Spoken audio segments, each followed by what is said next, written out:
Bayangkan kamu menggigit sesuatu yang manis, sepotong kue, coklat, atau mangga yang matang sempurna. Ada gelombang kecil kenikmatan yang langsung kamu rasakan. Otakmu seolah berkata, ini enak, ini bagus, ambil lagi. Ngidam terhadap rasa manis terasa seperti kelemahan modern. Sesuatu yang harus kamu lawan, sesuatu yang membuatmu merasa bersalah setelah menyerah padanya. Tapi sebenarnya dorongan itu adalah salah satu program tertua yang berjalan di dalam dirimu. Program yang jauh lebih tua daripada kue dan coklat, jauh lebih tua daripada gula pasir, mungkin lebih tua daripada spesies kita sendiri. Jadi pertanyaannya, kapan manusia purba pertama kali makan gula dan kenapa kita begitu menyukainya? Jawabannya jauh lebih menarik daripada yang kamu duga, karena rasa lapar akan rasa manis yang ada di dalam dirimu dulu bukanlah kelemahan. Ia adalah alat bertahan hidup. Mari mulai dari lidahmu. Di lidahmu ada reseptor khusus yang dirancang untuk mendeteksi satu hal, rasa manis. Dan ketika reseptor itu menyala, otakmu memberimu hadiah berupa rasa nikmat.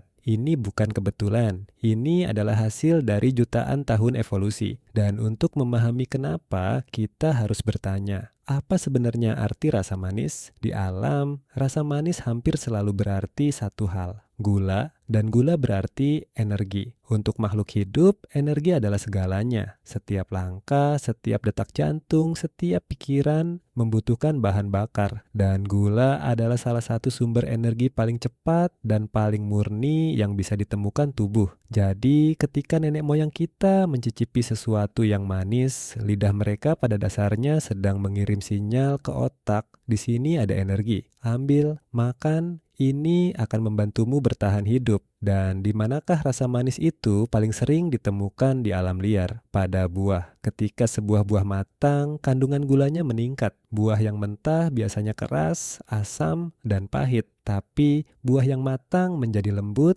berwarna cerah, dan manis. Jadi rasa manis adalah sinyal alam bahwa buah itu sudah siap, bahwa ia penuh energi, bahwa ia layak dimakan. Bagi seekor primata yang hidup di antara pepohonan, kemampuan untuk mencari dan menyukai buah yang manis adalah keuntungan besar. Ia mengarahkan mereka ke makanan terbaik yang tersedia, dan otak kita memperkuat perilaku ini. Setiap kali nenek moyang kita menemukan sesuatu yang manis, otak memberi mereka ledakan kecil rasa senang. Itu adalah cara alam berkata, kerja bagus, lakukan lagi. Inilah asal-usul rasa lapar kita akan rasa manis. Ia bukan lahir di toko permen, ia lahir di hutan jutaan tahun lalu sebagai panduan menuju energi. Tapi disinilah bagian yang paling penting. Dan ini adalah kunci untuk memahami segalanya. Di dunia nenek moyang kita, rasa manis itu langka. Kita begitu terbiasa dengan gula hari ini sampai sulit membayangkan betapa sulitnya dulu mendapatkannya. Buah hanya ada di musim tertentu. Ia tidak selalu tersedia. Dan buah liar zaman purba jauh berbeda dari buah yang kamu makan sekarang. Pisang liar penuh dengan biji keras, apel liar kecil dan asam. Banyak buah purba jauh lebih kecil,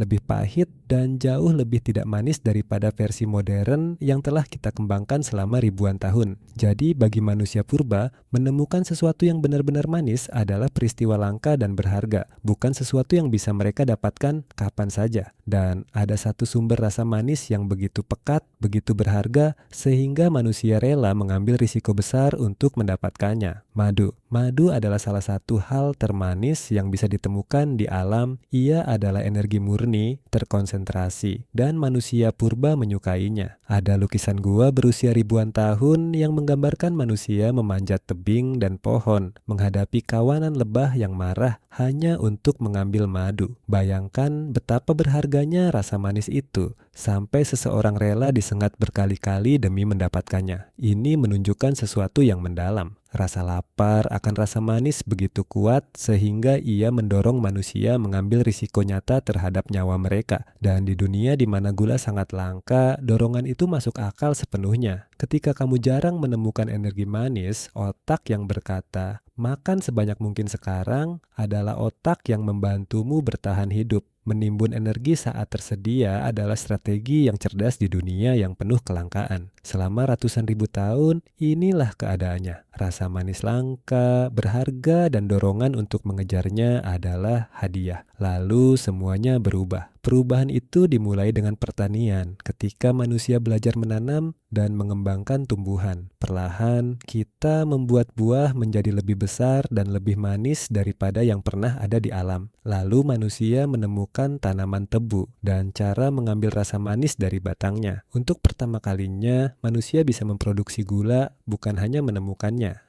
Pada awalnya, gula tetaplah barang mewah. Selama berabad-abad, gula begitu mahal sehingga hanya orang kaya yang mampu membelinya. Ia diperlakukan hampir seperti harta, kadang disebut emas putih.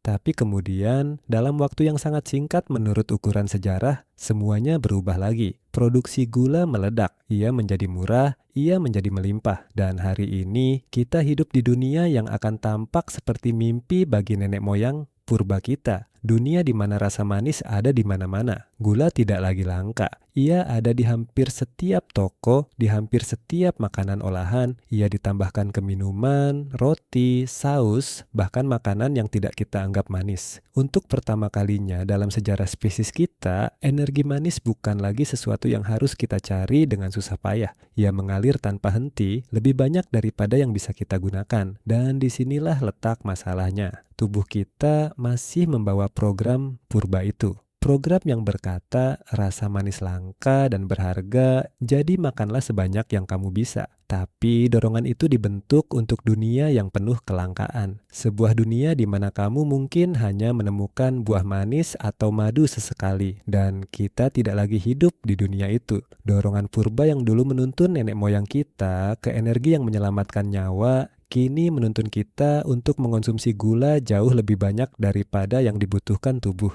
Sesuatu yang dikaitkan para dokter dengan berbagai masalah kesehatan, dari kerusakan gigi sampai penyakit yang lebih serius. Rasa lapar akan rasa manis yang tertanam di dalam kita dulu adalah hadiah. Kini, di dunia yang penuh gula, ia bisa berbalik menjadi beban. Dan mungkin ini adalah bagian yang paling penting untuk dipahami. Ketika kamu merasa sulit menolak sesuatu yang manis, itu bukan sekadar kelemahan atau kurangnya kemauan. Itu adalah jutaan tahun evolusi yang berbicara di dalam dirimu. Kamu sedang melawan sebuah program yang dulu menjaga nenek moyangmu tetap hidup. Program yang berhasil begitu baik sehingga masih menyala kuat hari ini di dunia yang sama sekali berbeda dari tempat ia dibentuk. Jadi, kapan manusia purba pertama kali makan gula? Kalau yang kamu maksud adalah gula pasir yang kita kenal hari ini, itu relatif baru, lahir dari pertanian dan industri. Tapi, kalau yang kamu maksud adalah kapan garis keturunan kita pertama kali mengejar dan menyukai rasa manis? Jawabannya jauh lebih tua. Ia sudah ada di dalam diri nenek moyang kita yang memanjat pohon untuk mencari buah jauh sebelum mereka menjadi manusia. Rasa manis di lidahmu adalah gema dari masa itu. Sebuah panduan purba menuju energi yang lahir di dunia tempat energi begitu sulit didapat. Jadi lain kali kamu merasakan tarikan menuju sesuatu yang manis, ingatlah sejenak. Kamu sedang merasakan salah satu dorongan tertua yang pernah dimiliki makhluk hidup. Sebuah bisikan dari hutan purba yang dulu berkata, di sini ada energi. Ambillah, ini akan membantumu bertahan hidup. Bisikan itu tidak pernah tahu bahwa suatu hari dunia akan dipenuhi oleh rasa manis yang tak pernah habis.